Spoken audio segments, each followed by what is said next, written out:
I'm Tom Brown. I was one of the original half a dozen people who founded Unicamp. And here we have a group of staff members, young men and women. That's me in the front. It's a place where you find yourself being stretched, doing things you didn't think you could do, and you'll find you'll make lifelong friendships.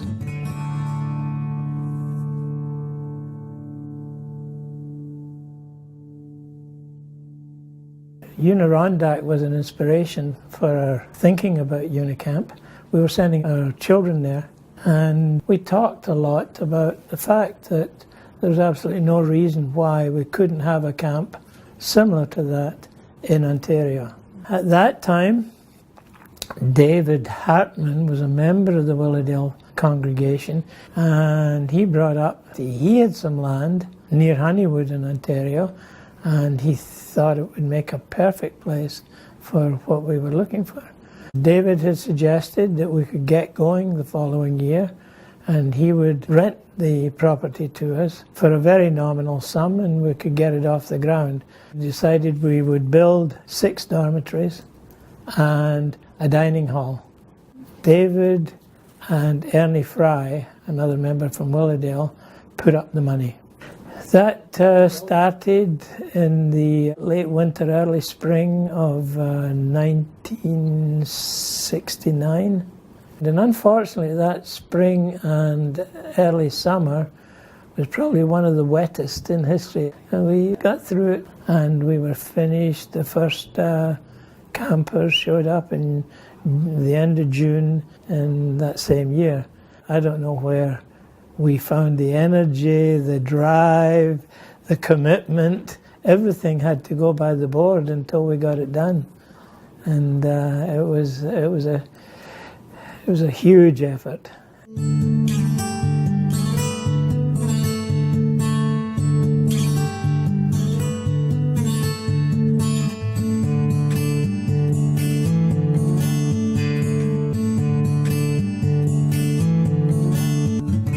We did depend a lot on volunteers the first 2 or 3 years just to keep it afloat. Money and selecting staff were probably the most difficult to begin with, but there were lots of other challenges. We had to meet the requirements of the public health and then developing safe rules for use of the pond, and making sure that the counsellors knew that that was a #1 priority, that no child had to be left alone at any time near either bodies of water. We knew that there was a good possibility that we'd come up a bit short at the end of the year, so the idea was that we would dig into our own pockets, make up the difference or make a loan or whatever, just to keep things going. The admin cottage was converted to becoming an accessible cottage. Ramps were built. Money was raised by the Willowdale Fellowship to buy an electric wheelchair that was capable of getting right down onto the beach.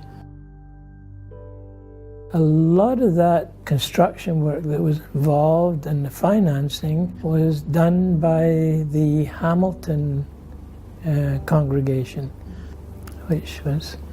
We've got a lot to thank them for there. If you look through the brochure, you're sure to find things that you are interested in, and it's just great. I've taken quite a few programs myself, and my wife and I, we used to take that music program. That was a lot of fun. The writing programs, whether it's poetry or you'll work on whatever aspect of writing that you're really interested in, and you have someone there to help you along. This is typical of summer afternoon at Unicamp, kids playing on the pond. There are 2 beaches. The one here, this is a clothing optional beach. Here is the clothing required beach. At Cowpie Hill, you go up there at night and just lie down and watch the stars. It's incredible.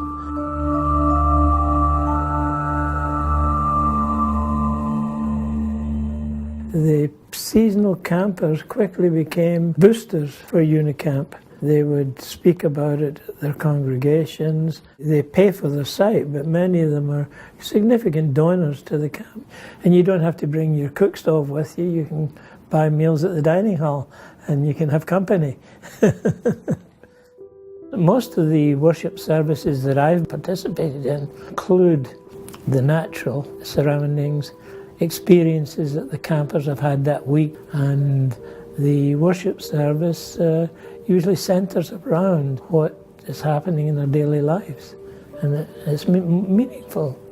The young people, particularly the teenagers, are quite anxious to be given the control of the worship service. It's quite beautiful. The idea was to provide a platform where they could grow and where they could learn how to deal with responsibility, failure, and live with enthusiasm. The people who've been running the camp in recent years have been doing an absolutely fantastic job. I didn't realize it would grow the way it did, and it certainly provided an incredible place to go and spend the summer for so many people in southern Ontario. So it's been a very important part of people's lives, of children's lives.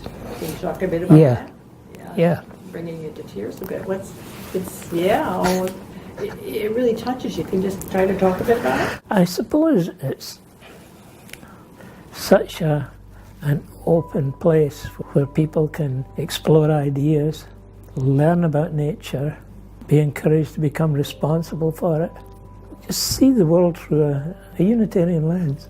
And even people who are from a totally different religious background are welcomed. This camp has thrived because it provides people with meaning in their lives. It emphasizes the importance of the world we live in and that it has to be protected. It's a very important part of the theology that we're responsible for each other. It's important that we support Unicamp, that we make sure that it has the resources it needs to continue doing what it's doing. We've proved over the last 50 years that it has a mission that is worthwhile. If we ask people to support the camp, to make sure that it doesn't suffer in quality, then it'll be supported.